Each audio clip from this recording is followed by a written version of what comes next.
Аэропорттун күтүү залы. Дүйнөдөгү эң абройлуу сулуулар сынагына өлкө атынан катышкан Алтынай Ботоярованын жакын туугандары Стамбул-Бишкек багытындагы учакты чыдамсыздык менен күтүп турушту. Бийкечтин апасы өзгөчө толкунданганы байкалат. Аруу кызды кучактоолу гүл берип, ысмын уран чакырып шаңды тосуп алышты.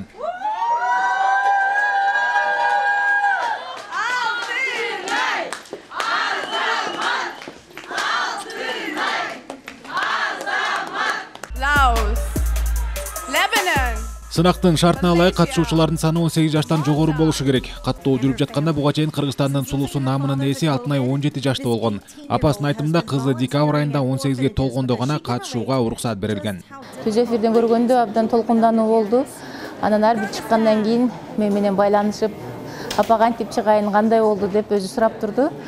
Абдан толкунданып, өзгөчө Кыргызстандын атынан чыккан үчүн абдан баарыбыз болеть эттик. Бийкечтин сынактагы тематикалык кийими кыргыз коомчулугунун кызуу талкуусуна алынды. Анда аялдарга карата зомбулукту токтотууга чакырык жасалат.